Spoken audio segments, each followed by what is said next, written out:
Hey everybody, how's it going? It is Monday afternoon and I'm popping in here because I've got my good friend DiChiara with me. I'm Haley Graham, the group owner in the Women's Entrepreneur Network, and I do marketing. I do some business consulting, but Joe is your finance guy. And we're going to be talking today about generating positive cash flow and what the heck is that? And making sure that you are actually making money in your business, because I see a lot of people who are spending a lot of money in a lot of places and it's leaking out like, money coming through a strainer. So Joe, welcome. Thank you. Thanks for having me again. This is awesome. So, tell me a little bit about some of the struggles that you see small businesses encountering. The same exact struggles that I encounter. So, being transparent. Yeah, I'm an accountant. I have a lot of years of financial experience, but I'm also an entrepreneur. Mm-hmm. And, I stopped doing my own accounting work. Okay. And I gave it to my staff. And yeah, there's holes. There's always holes. There's always places that there's always leaks. And we talk about this all the time, the social media, and this isn't you, but I see many times social media people that don't have a social media page. We're in the forest and we can't see the trees, right? Oh, totally. For a long time, Haley, and you know this, I talked about bookkeeping and accounting and taxes. And I don't know what it was, about 3 or 4 weeks ago, I had this epiphany during one of our team meetings that's just a start. It's about cash flow and keeping your money and squeezing as much out of it as possible. And it doesn't stop with the business. It goes into your personal life. So we decided, and you actually helped us with this, right? To put on a workshop that has to do with squeezing as many dollars out of your business as possible. And a lot of ways to do it. And we're talking about ways that wealthy people do it, that now people that aren't wealthy, at least we could educate them. We could say, listen, this is how the rich don't pay taxes. And you could do the same thing. Right. Well, and the other thing that I don't hear enough in the online space, and this is something I learned much to my own personal detriment in my first business. And so I've been a lot more cautious in this business. You hear go out and go hire people, go out, go spend this money, go out here, go spend that money, go do the other. That's all well and good if you have the cash flow to cover it, plus you're paying yourself a salary. And you're doing all the tax planning and you're doing all the pieces. But the reality is, when you're a small business owner, your personal finances and your business financiers are all like interwoven. And, if one's not doing well, then it takes everything else down. Well, how do you know if you're not doing well? I just got off the phone with the client. Okay. He's got a good business. Mm-hmm. They have no cash. They got to keep putting money in every month. Mm-hmm. So this is what they don't have. They don't have a good accounting system. Okay, they don't have a way to look at each client and say, okay, this client's bringing in X amount of dollars, but it's costing us this amount. Why? Mm-hmm. So, I've always heard you got to know your numbers. You got to know your numbers. It starts with basic bookkeeping, and that's what I'm pretty good at that. My team is pretty good at that. So we're looking at the numbers, and we're saying to clients, like, why do you have 10 credit cards? Why do you spend $1,500 a month on restaurants? It's one thing to have the numbers, but now we want to start looking at them, figuring out why you don't have any money. Okay. And we find it. And I said, I told my team, I said, we're going to start focusing on finding the money. What if I told you I could help you increase your cash flow by 20 to 50% doing the business that you're already doing without spending more money? Okay, by cutting the fat, increasing. Here's one. You know, I'm an accountant. The way we run accounting businesses, we send bills out, right? And you got to wait to get paid. So one of my team members said, well, why do we have to send a bill out? Why don't we just do electronic, you know, ask them to pay up front? Yeah. Have them put a credit card on file. That just increased my cash flow, right? How about, you know, stretching out? If I don't have to pay a bill for 30 days, why am I paying it on the second day? So just simple, you know, timing things like that. Yeah. And one of the things that was really kind of a surprise to me, I mean, like really a surprise, you know, I haven't always been in business, you know, so when I was working in corporate, you know, you knew what you had to pay when you had to pay it, but you never, ever saw finances as gray. It was black or it was white. Oh, my Lanta, when I went to Duke and I was getting my MBA and I was doing managerial accounting in particular, and I started to realize that finances are actually a very gray area. And, you know, you can choose to pick out how you're figuring out your costs as long as you're consistent once you do that. And you can choose when you're going to pay your bills and how you're going to pay your bills and the order you're going to pay them in. And it was like this light came on. I was like, oh, I can pay my car loan, but I may pay 3 months now and then, you know, catch it as catch can later. So it may be slightly higher, slightly lower. But as long as I stay ahead, I'm good. I'm not in any, you know, trouble there with my car loan. Or, you know, there's just all these little nuances that you start to kind of grok as a small business owner that are like, huh. And it's shocking, right? It is. It really is extremely shocking. And it was mind bending to me to say, oh, well, you know, these big business owners, you know, you look at like some of the accounting ways that, you know, Jeff Bezos and some of these really large corporations do their finances. And it's mind boggling to me that they're, you know, paying themselves a small annual salary and then taking out, you know, loans against themselves and, you know, the corporate entities and the restructuring and all this stuff. That's like, oh my Lord, no wonder they're not paying any taxes because they're just following all the rules.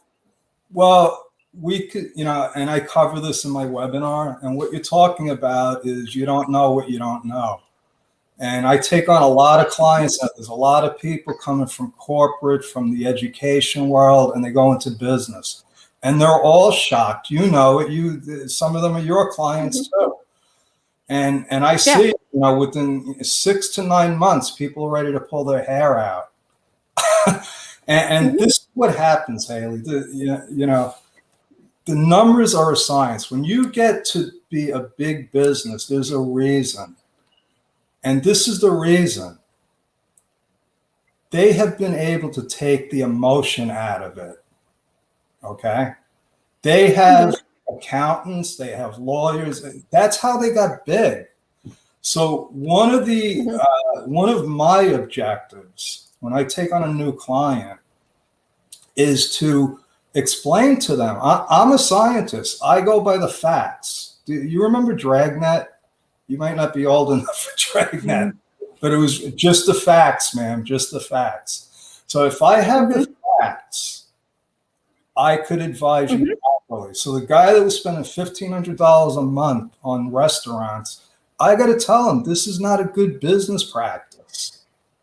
Yeah. So that might hurt his feelings, but I don't care, to be honest. Not that I don't care on a human, but for me to do my job, you know, and I think that's the big shock for new entrepreneurs that, you know, they were like, oh, I didn't know I signed up for this. And they think, and you said it in the beginning, they think they could just throw money at it.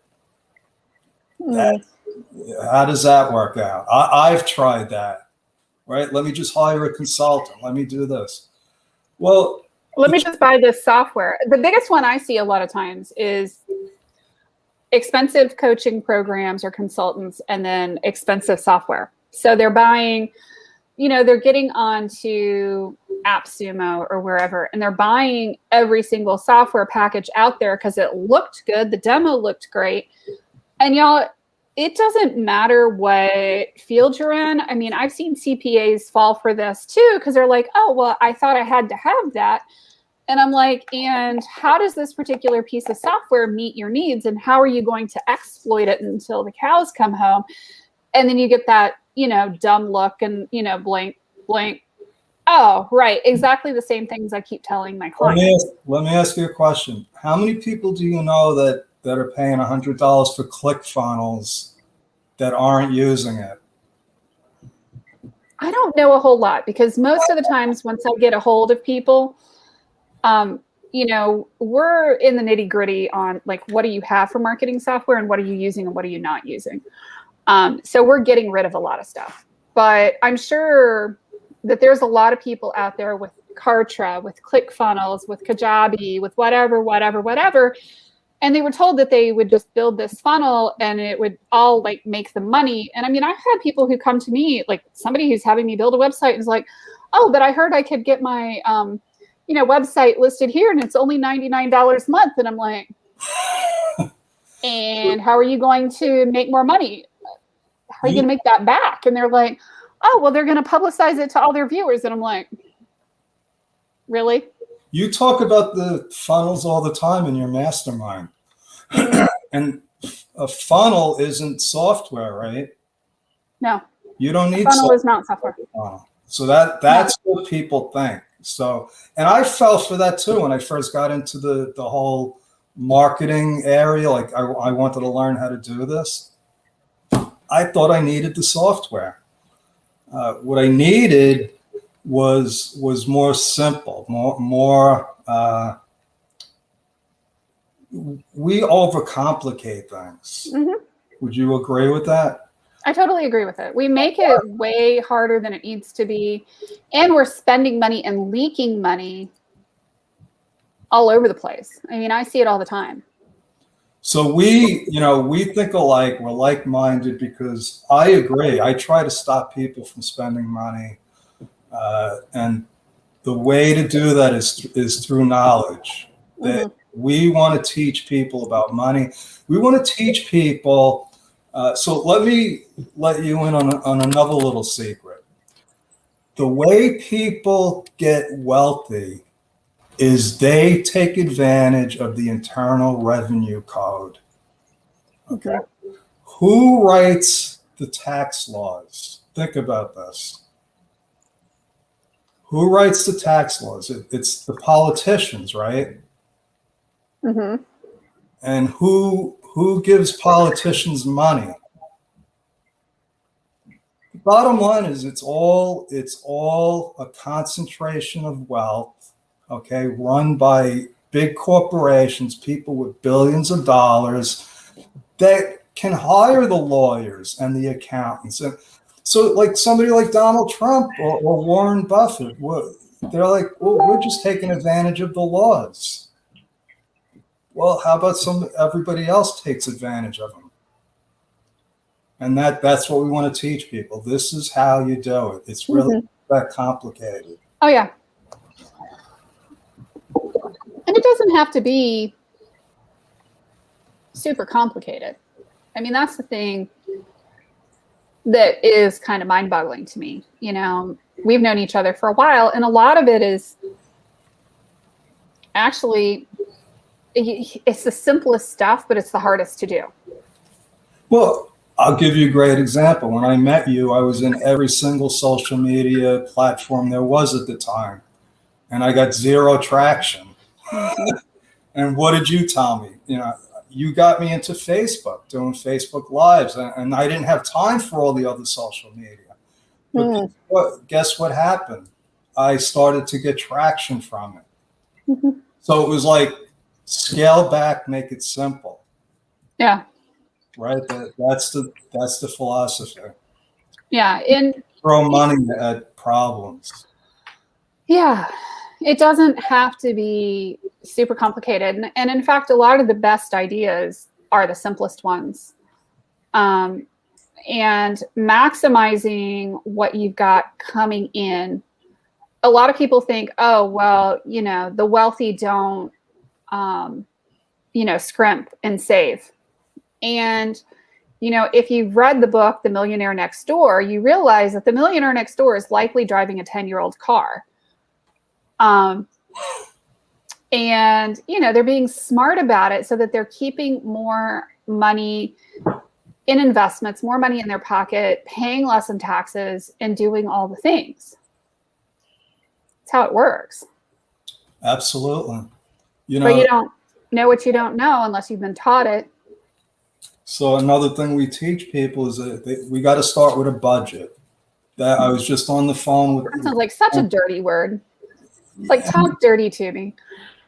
Budget. Well, you want to be successful, you got to be held accountable. Mm-hmm. Okay, that's the bottom line. If you're not willing to be held accountable, open up your books, then we can't help you. Right. And maybe nobody could help you, to be honest with you. If you really want to start a business, and I'm not even talking about massive success. I hate when I see people get into business and it's pain and suffering. It's like they never make money. It's a bad experience.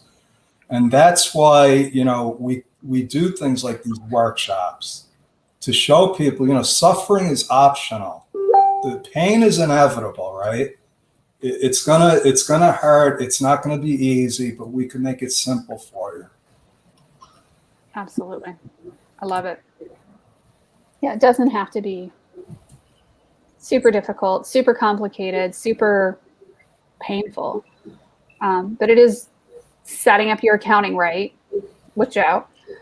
And then, learning the things that you need to learn to be profitable and keep that money in your pocket.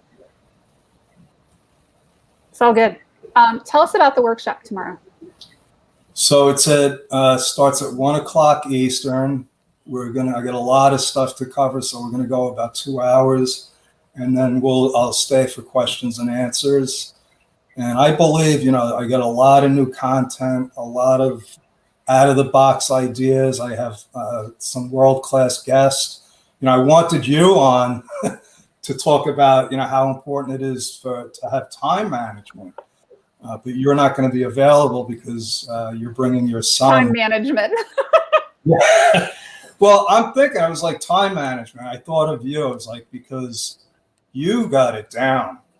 I'm like, I've seen your calendar and you seem like you're everywhere. And yet, the most important things always happen. Isn't that funny? Yep. Yeah. So, I would have been delighted to be there, but unfortunately I'm out of town with my son. So it'll be that rare time that Haley's totally gone. Off the grid. Yeah, I have no guarantees that there will even be internet, very good internet when we get where we're going. So we'll see how that goes. You'll probably figure it out. Yeah, well, my son is taking his computer in the car and the power inverter and hoping he's going to have internet. And I'm like, I'm not really sure how that's going to work driving through the middle of Georgia and South Carolina and Alabama. I'm like, maybe less internet than you think. I use my cell phone. I use it as a hotspot. Yeah, he's gonna use his cell phone as a hotspot, but I think he's going to hit more dead spots than he's expecting. Yeah. Okay. Keep us posted. I will. Yeah. So y'all sign up for the workshop tomorrow. It's free. It's going to be amazing. Joe always under promises and over delivers. He's such an awesome CPA. So happy to have you here. Thank you for doing this, Joe. Thank you. I'm glad to have you as a friend. Yeah. Thank you. Thank you. Thank you, Elizabeth. I appreciate it. Yeah, I've got lots of Meg Campbell's jars in the background. Y'all take care, and we will talk soon. All right. Thanks, guys. Bye-bye.